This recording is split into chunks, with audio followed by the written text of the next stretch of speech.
এখানে আমি 5টা ডিম নিয়েছি, ডিমটা জলে বসিয়ে দিয়েছি। এখানে একটু লবণ দিয়ে দেবো, তাড়াতাড়ি সিদ্ধ হবে তার জন্য।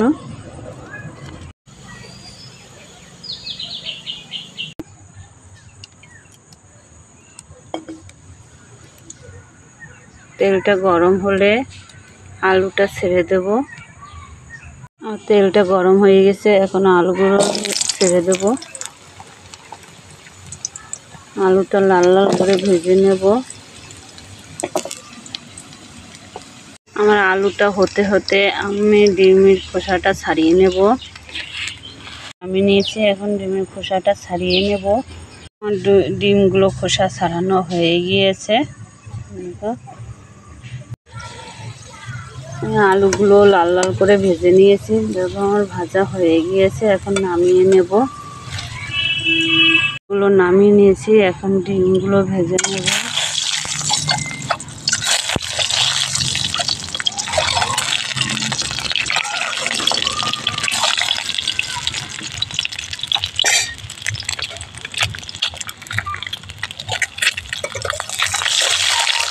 আমার ডিমটা ভাজা হয়ে গিয়েছে, এখন নামিয়ে নেব।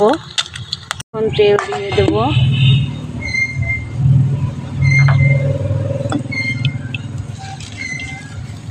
তেলটা গরম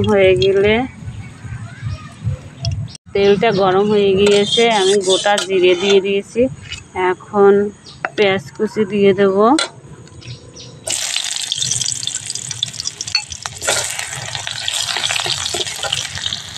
কিছু ভেজে নিয়েছি। এখন আদা বাটা, জিরা বাটা, ধনে বাটা দিয়ে দেবো, আর লঙ্কা বাটা একসঙ্গে বাটি নিয়েছি, দিয়ে দেবো।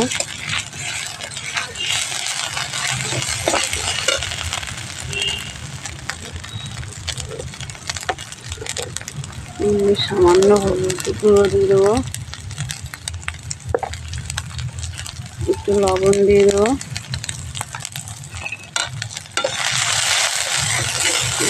ভালো করে ভেজে নেব।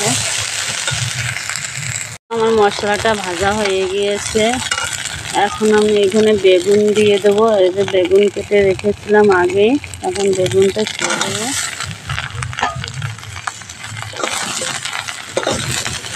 নাড়িয়ে থেকে ভালো করে মিশিয়ে নেব।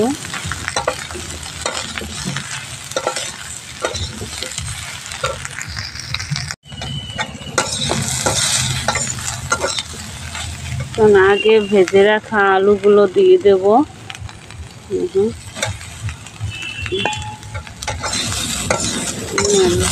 ভালো করে মিশিয়ে নেব।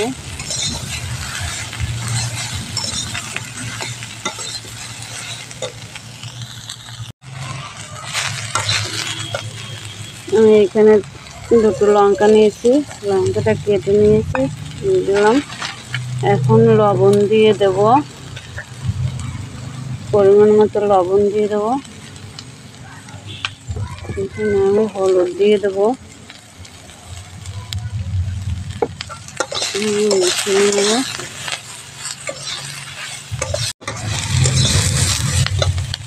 এখানে আমি জল দিয়ে দেবো। এখন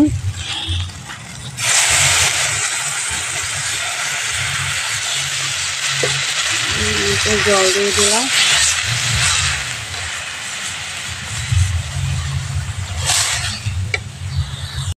এখন আমি ডিমগুলো ছেড়ে দেব।